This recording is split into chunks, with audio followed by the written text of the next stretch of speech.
Breaking news, folks, you won't get another Harp song on this channel because we're both going to go off and listen to the album. Yeah, exactly.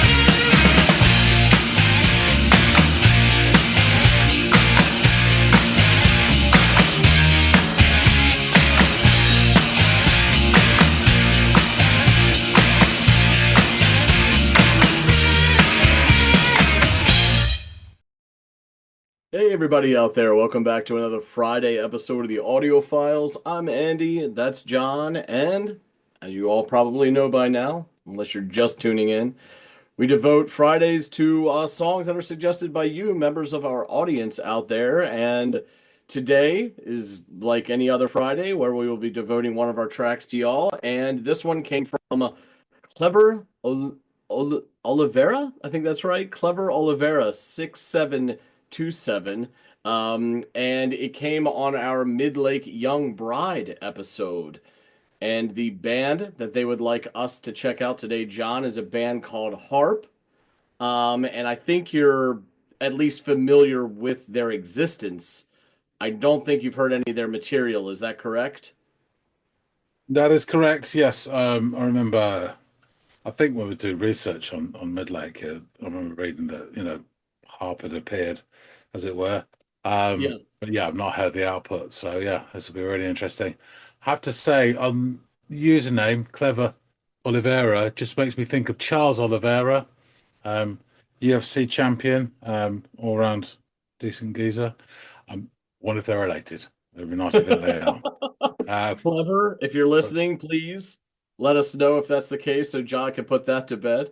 But the track that Clever Oliveira would like us to check out today by Harp is one called Shining Spires. So, John, you're going to give this thing a go. I've already listened to it and done a little bit of homework, although it's hard to really come up with much new here because they're so adjacent to Midlake, who we've covered pretty extensively on the channel. But regardless, this is going to be fun to kind of listen to because I think both of us found Tim Smith to be kind of the driving force to a lot of the mid-lake stuff that we liked. That the era that he was with the band, we really enjoyed their output. We've listened to some of their stuff post his departure, and it's enjoyable. I just don't think it we liked it as much as those first couple albums that they put out when he was still part of the band. So I'd be interested to hear what you think of this Tim Smith's vehicle after having left Midlake. So please go off, check it out, and come back and let Clever and the rest of us know what you made of it. do.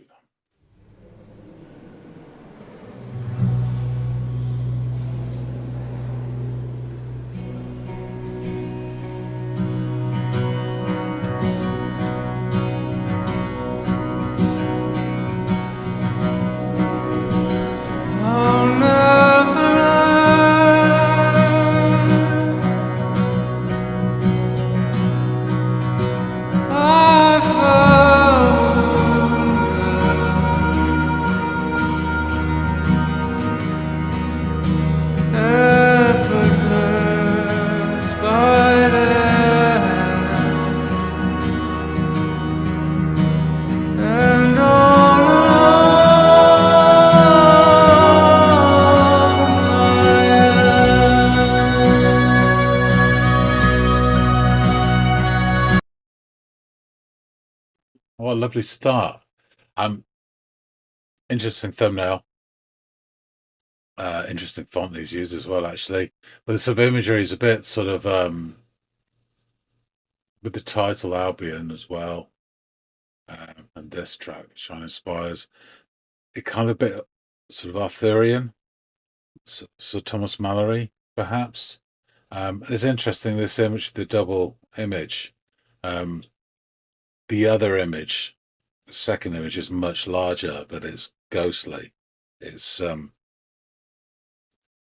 yeah, it's almost like feels like a legendary and spiritual as opposed to his solid and temporal. And it's just interesting. Makes you think about lots of things. The song starts, and you have this general sort of noise, and I think there's some voices as well, and it feels like it's within a large vaulted room within one of these shining spires, perhaps. But everything's sort of making me think of it's on this side of the Atlantic. Definitely. That's what I think anyway. But yeah, this nice, very pretty acoustic guitar starts, and then Mr. Smith starts singing, and his voice here um, just soars and stretches away. Kind of makes me think of one of the large seagoing birds, like an albatross or something, with a huge wingspan, just riding thermals and traveling great distances with a minimum amount of effort. It's really beautiful. And the downside is, though, with all these extended words, it's really hard to understand what he's saying. I think I caught him saying something about, and I'm all alone. All alone am I. That's what I wrote down. Yeah. But yeah, just beautiful, lovely. And then as he was going through this that verse, the other sounds came in, and it sounded to me, I'm not sure what the hell it was, because it sounded a little bit reedy, but I don't know the way it's got.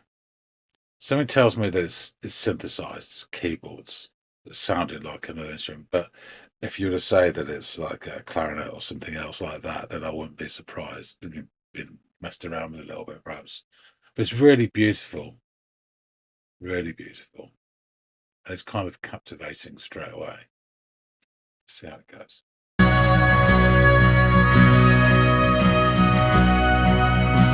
How many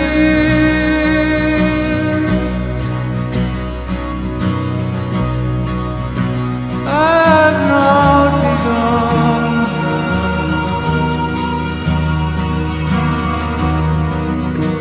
born afraid, earthly one, shining spire, silver sun, with flowing tears, I was pierced through, wherever lost I'm going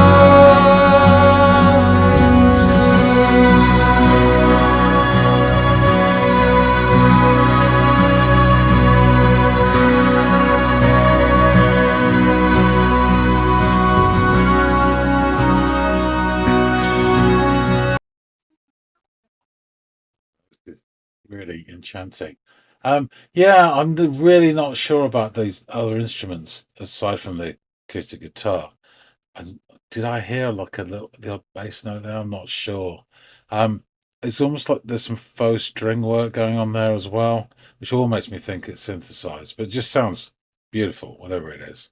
But we've spoken before about synth lines sort of filling out songs or building a foundation, but these feel like they're steps almost as you're escalating upwards, like pitons perhaps in a rock face, and you don't know what you're climbing, and the vocals are these birds that are sort of soaring with you, and it's just really beautiful. And the effect of this is that it's slowly untethering you, and loosening your bindings or whatever is dragging you down at the moment. And this is definitely floaty off music.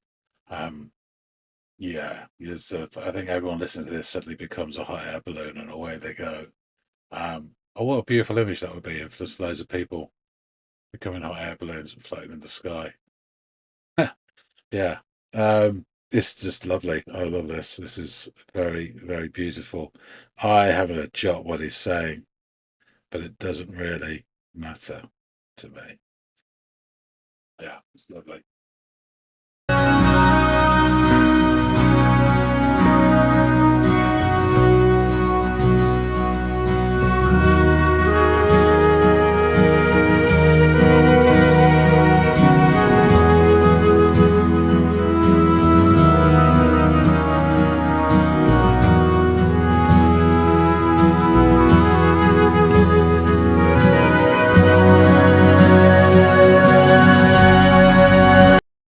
Let me drag that bit back in a second. That was really interesting. So I'm sure I could hear some sort of, was it a bass guitar, electric guitar playing a little bit? And then there's some stuff it sounded almost like a flute, I think, but kind of reverbing. And then other stuff definitely sounded synthesized. Just really interesting mixture. The whole thing could be coming out of one keyboard. I don't know. But yeah, that just sounded really interesting. Is that flute?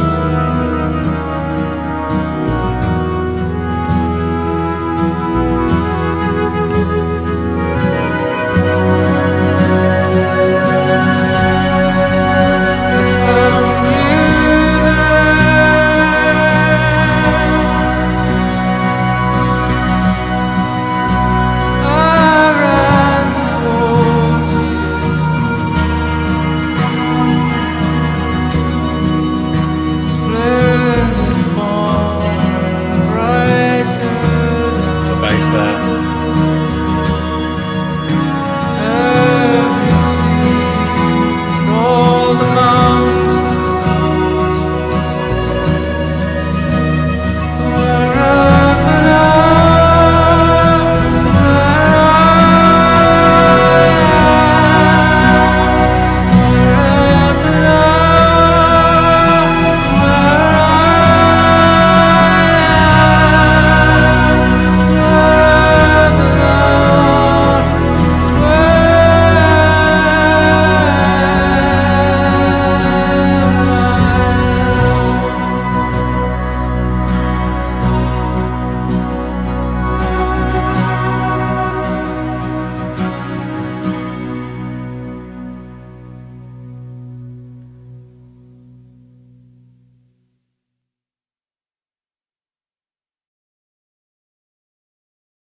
Yeah, that was something. I think as you repeated it, like, was it 4 times? That last line, I think it's wherever thou art is where I am, which is a lovely sentiment as well. It has that lovely mixture of devotion, but also perhaps separation as well. Yeah, nice. Yeah, overall, this is just lovely. Really, really pretty. You kind of get at the end of it this thing of like, what just happened? I don't know what it is, but I feel better for it. I have no idea the words he was singing on the whole, but the whole sentiment of it just, I don't know, it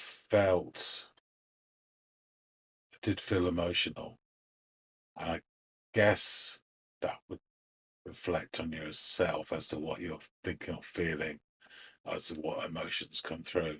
But yeah, this is a lovely, lovely piece. Mr. Smith is always impressive, I think. Yeah. Okay, let's find out some more about Harp. Let's remember that terrible lager Harp. Anyway, not that, thank God. Let's get back to Andy and find out more. All right, you have returned. So, what was your experience like scoping out Shining Spires by Harp? Well, the first thing that comes to mind is I think he's got the record for the most number of submissions in the UFC. But anyway, I digress. Someone's got to think. Yeah. No, but I do admire. He seems like a nice guy. Du Bronx, Charles Du Bronx Oliveira. Anyway, um, interesting thumbnail. I really liked the thumbnail of it, which I presume is the album cover. So it just got me thinking. The whole song got me thinking. To be fair, so this image of him, and then this second ghostly image, which is larger but fainter. And it kind of gives this image of being more spiritual, and then the smaller figure being temporal. And it's almost like a legend looms large behind, within, or whatever. And the title, and all this sort of stuff. So it made me think immediately of Le Mort d'Arthur by Sir Thomas Malory, which then in turn made me think of Camelot 3000 by Mike Barr and the Sublime Brian Bannon, one of the great graphic novels. well, maxi series that then turned into a graphic novel, which is brilliant. The displacement of Camelot and the Arthurian legend to a modern setting, which is something I reckon Tim Smith would approve of in terms of his trying to bring the past into the present and future. And is that picture of him there a vision of Merlin, perhaps, and the sort of the magic that he creates? But with the album being called Albion as well, sort of places everything very firmly on this side of the Atlantic for me. That's my bias anyway.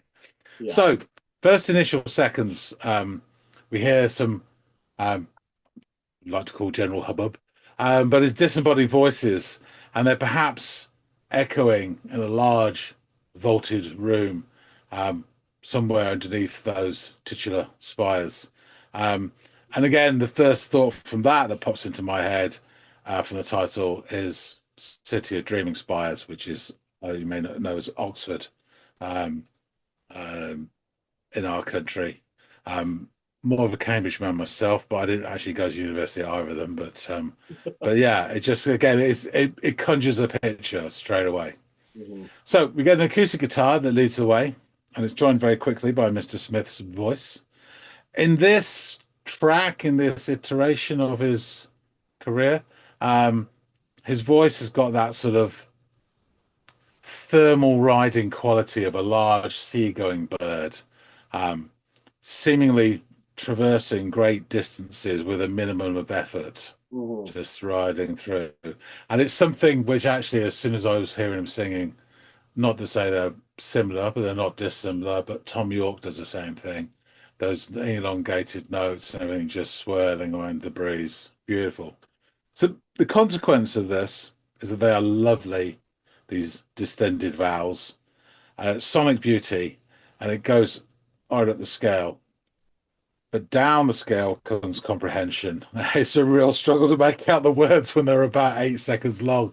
In the first verse, I think I heard him say something about "and all alone am I." So he's even doing bloody Yoda sort of syntax, you know, or oldie worldy sort of thing, you know, rather than "I'm all alone" and "all alone am I," or "I am," or whatever. Anyway. Meanwhile, while this going on, through the verse, there slowly emerges this beautiful sound, which acts as a perfect bridge between that pretty but functional acoustic guitar and the soaring voice from Mr. Smith. I'm not sure what instrument is making this delightful sounds. I believe I hear something quite reedy, but my gut tells me that it is synthetic, just the way it's sort of laid down. I can't say exactly why. And having said that, if you told me if it was clarinets and other stuff, I wouldn't be surprised. If you told me it was, you know, Bontempi organ, I wouldn't be surprised either.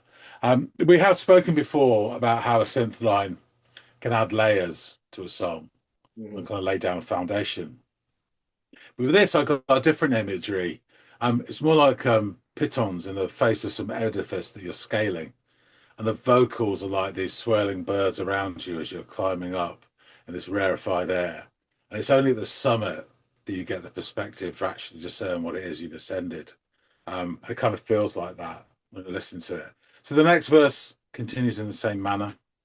I believe I heard the occasional bass note just cropping in here and there. I couldn't hear it all the time. It was increasingly difficult to try and latch onto the words, as the effects of the music was like a positive untethering of whatever binds you to this corporeal plane. I had a reaction. I was saying it's almost like as you're listening to this, you slowly get turned into a hot air balloon, and the music's actually just untying all your bio ropes. And then I was thinking, what a lovely image if we had like 34 people listening to this song. They're all like floating up and as hot air balloons. You know, anyway, I get carried away. But yes, it was almost impossible to not find yourself just floating off as you listen to this. You know, I'm a leaf on the wind. I think within that verse, I heard him say the title line "Shining Spires" at some point. And then he says something after that about flowing tears. And perhaps briefly at that point, I think I heard a real flute, but again, it may be a synthetic one. but it was very breathy and a little bit reverbed. And then it soon got swallowed up by all the other sounds, and it kind of like tumbling, like flotsam and jetsam in a sort of like the breaking waves. It'll rise for a little bit and then it's gone again.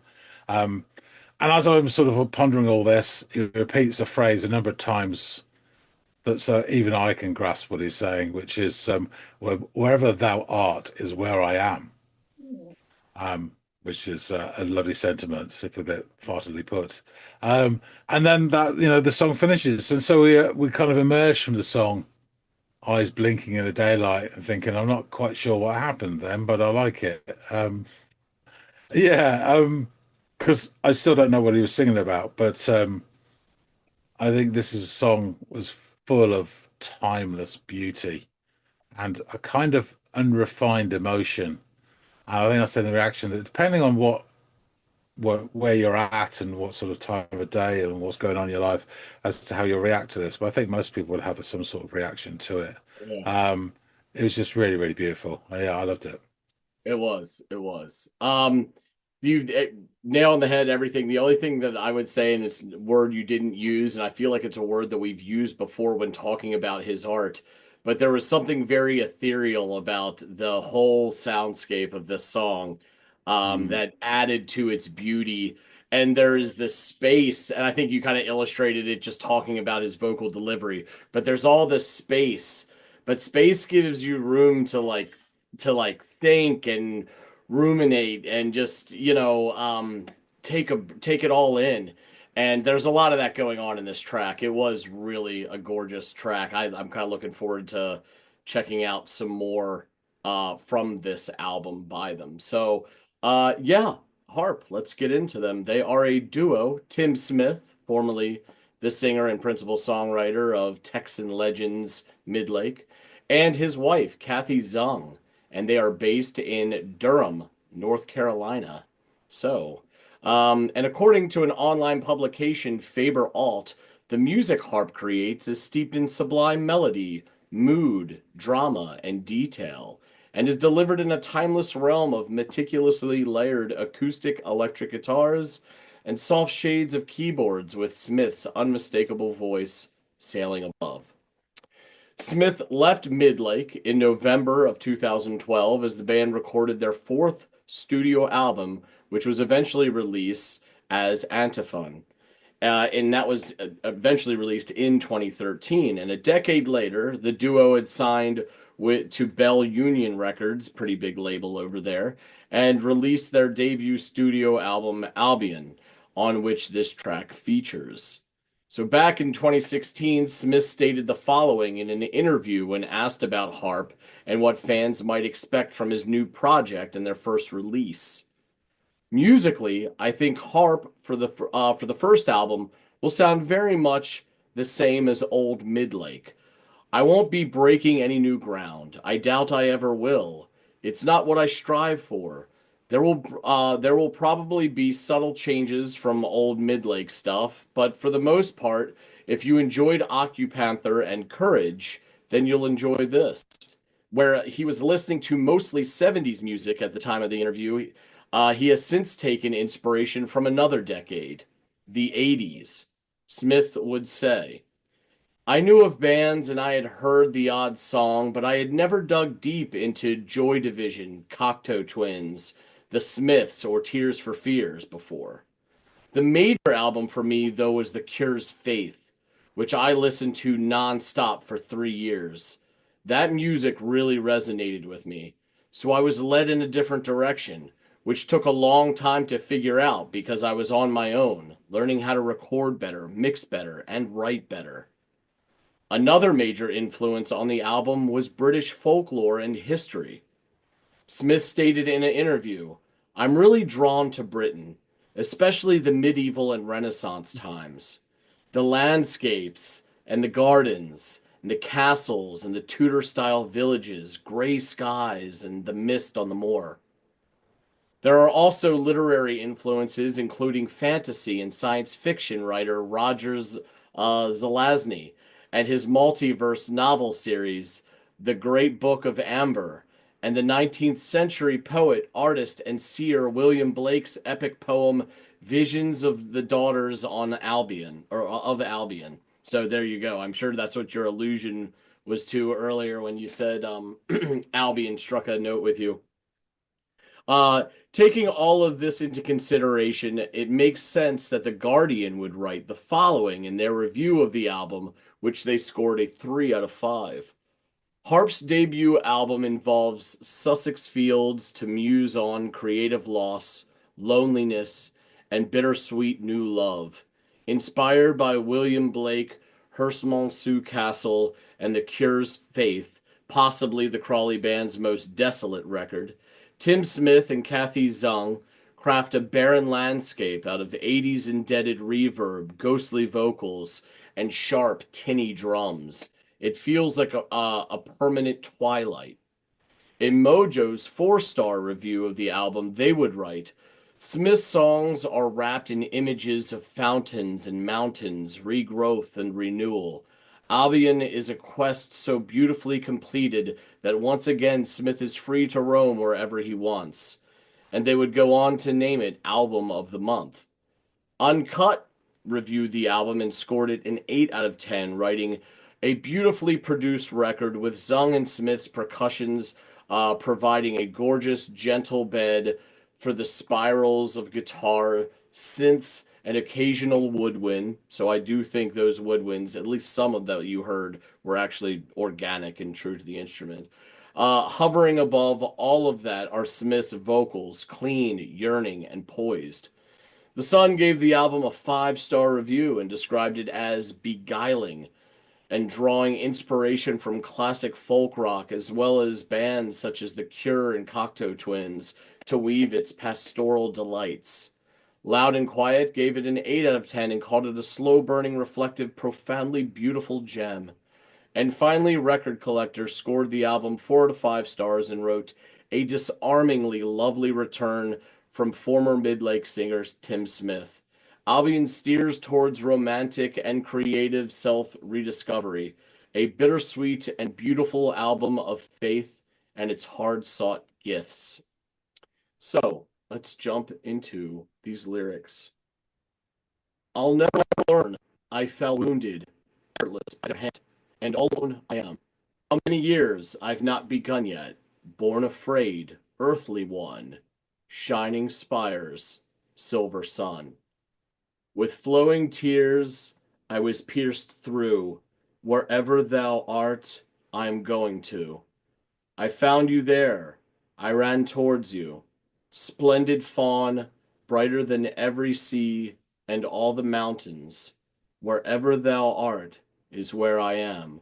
Wherever thou art is where I am. Yeah. Yeah, I just want to say in the reaction, I forgot about this. I said that last line is interesting because it has the idea of devotion, but also separation, and it may not just be a romantic relationship. It may be, your roots, your what you believe in, or whatever. Yeah. Is where I am. It's a nice phrase that sort of applies to a lot of different things. It is. I was going to say it's just obscure enough that you can kind of like attach it to certain emotions, all of which are like love or longing. So yeah, everything checks out. It could be like your family that and like you said, your roots or your hometown or wherever you're from, and whatever feels like what bore you. But it could also be like a direct romantic love as well, which is probably the most obvious of the possibilities. So yeah, this little blurb says the lyrics portray a sense of longing and admiration towards someone or something who is seen as a guiding light or source for inspiration. So yeah, I think that kind of goes hand in glove with what we were kind of talking about as well. Yeah, really pretty stuff.